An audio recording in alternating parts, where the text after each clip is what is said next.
I love the look of lettering and handwriting, but I don't always love how my lettering and handwriting looks. I've got a solution for you for making, you could really make anything. You could do this into a card. Me, I'm gonna work on wood because I like to work on a wood base or a really sturdy canvas because I like to put a lot of liquid mediums on this when I create. What am I talking about? Well, what I'm talking about is creating a project where you have drawn into a wet medium, let it dry, then add your color mediums. If it sounds simple, guys, it's because it's really simple and it's totally foolproof. You can redo it as many times as you want. I can't wait to show this one to you. Just as another example, you can see over here a larger scale one I've done with a heart, with acrylic paints, all bleeding and just so much fun. So you don't have to write a word. If you would rather do a shape, this is an example here where there is a heart instead. For me though, I am gonna work on a word. And I'm gonna work on this wood panel here. It's nice and sturdy. I can put as much liquid mediums on here as I want without worry. I'm gonna work with heavy gesso. You could work with acrylic paint. You could work with standard gesso. You could work with texture paste. I like gesso for this because I find that not only does it hold the color mediums I'm gonna add later on well, not only that, but it also just has a little longer, it stays wet a little longer. I have to add water sometimes if I use a gel medium or a paste, just because sometimes things don't quite work out and we work a lot in.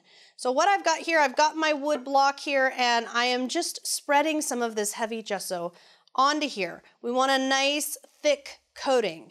I would equate it to, say, peanut butter on a sandwich. You don't want to be real thin with it. You want enough that you're going to be able to write into it. And I'll show you exactly what I mean. You do not have to get the edges perfect. It's up to you. If you want it to be kind of wild at the edges or leave some raw edges, you certainly can. But you can see with this much fluid medium on here why I tend to work on a really hard surface. So once you are happy with that, you can put away your gesso. We're done with that. Possibly. I say possibly because if you don't like what comes next, you can always redo. Now I like to use a paintbrush, mostly because paintbrush is usually what I have around. And you can work off the edge, so I could work off the edge and draw into it. Now, if when you're drawing, you might notice how some of my letters are not very clear. Some of it gets kind of mucky. If that happens, it can sometimes be that you've used a little too much. But look at this. This is the fun of this project. You can spread this. You can change this as much as you need, as often as you like. You can scoop some off if needed. You can leave it somewhere else to work. You can rework and work and work until you're happy. Now, I just redid that whole thing. Let's try that again. Now, as you work, if you notice that things are, for example, look at all the gesso on there, I can just wipe it off so that I can get a clean start. I can do one letter at a time. Uh-oh, I ran out of space. It's okay. It does not matter. That's the whole point I'm trying to show you here. It doesn't matter if I get it perfect on the first time. It doesn't matter if it doesn't quite work out. I can continue working on this as many times as I want. In fact, sometimes I'll work and decide, you know what, I changed my mind, I want a different word. That's okay too.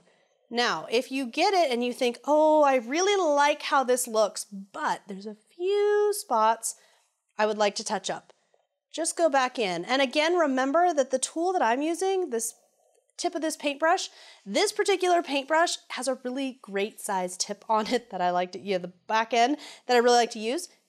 You don't have to use this at all. You could use any tool you want.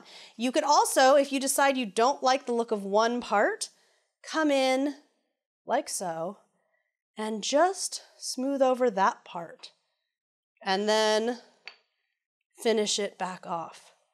So it's I don't think you can find a more forgiving lettering project.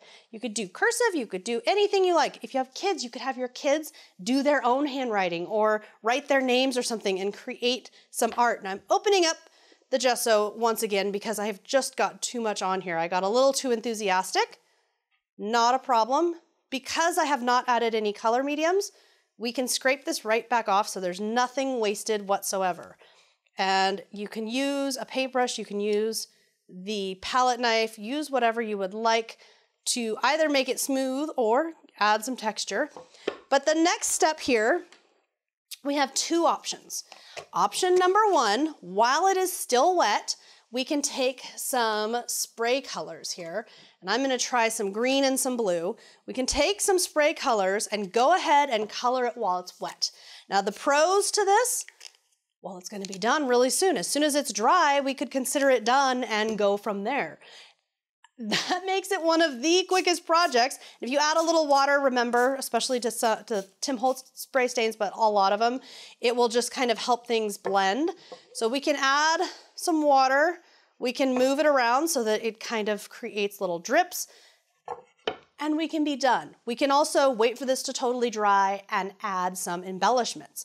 But we also have another way that we could do this, and we could do this if we let this totally dry. If we did not add any color to it, here is one that's totally dry, no color added. I just left it alone and allowed it to completely dry. We can now color this way. Advantage, there's more color that we can do. There are more things that we can do with color mediums with a dry piece versus the wet piece. Because, for example, I cannot take a distress ink and directly color a wet piece. I would immediately ruin my ink pad. I could also not apply acrylic paints directly because it would smear my design around and ruin it. There are some color mediums that you're gonna need to let it dry first. It's up to you which style you like, or you could play with both styles. Now, if you were wanting to do something like this on a card or a tag or some other medium, I would suggest putting a thin coat of gesso down first, let it dry, then do the thicker coat. That will help you avoid warping, just as a tip. For right now though, I wanna show you some more coloring here. So I have some acrylic paint here. I'm gonna add some of that. I'm just gonna add a couple different color mediums to show you how fun we can have mixing and matching. Here's some spray stain, so we can add some spray stain in there. We could also add some watercolor if we would like some colors. We certainly can do that. Now, the same rules do apply though. I would recommend not making too many color choices here, at least not to start. I would start with 3, maybe 4. This has 4 colors right now, but I would start with just a couple colors and see how things interact, see what you like.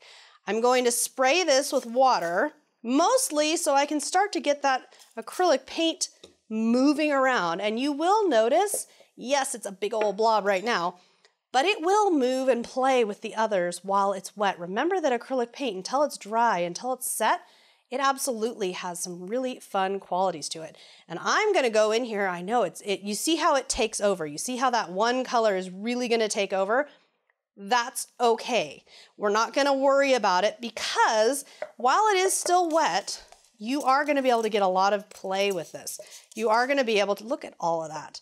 So much fun. You can let it run, and what you're gonna notice is the little ridges from where you were drawing, where your words are gonna stand out. You're gonna have areas, and you can cheat. Well, you can come in there and help it along if you want. The acrylic paint is gonna add some body and some opacity to the colors that you use. It's gonna add a little something. You can let this fully dry. You can continue to play with it. It's so much fun. It really is one of my favorites. Or if you say, oh goodness, it's too much, take a paper towel and look at that. Now watch this. If we gently with the paper towel, we can lift some of that color off. If you want to lift more color off, go in there more. If you want to put some back, sometimes while it's still wet, you can add a little texture back there as needed. If you want some sheer color, you say, okay, but I really liked that lime green, I like what that adds. Look how that adds. And there will be all of these wonderful colors, all of these wonderful textures, and then you are free to add embellishments. In this example, I added some gold to my word to really help it stand out. I also added some various embellishments on the edges. That could be optional, especially depending on what word you have written or perhaps who has written the word. You may just want your color and your woodblock, your canvas, or whatever it else might be to display. I have so much fun with this. I could sit and draw all day long because there is no pressure, because it's okay if I have to do and redo as much as I need to get the letters just right. I want to say this sample took 12, maybe 15 times of trying. So don't get discouraged if at first you don't like it, or if you have to play with how much medium you put on, how much gesso or base that you add on first. Don't get discouraged. Keep playing and having fun, and then really cut loose with just some wild color.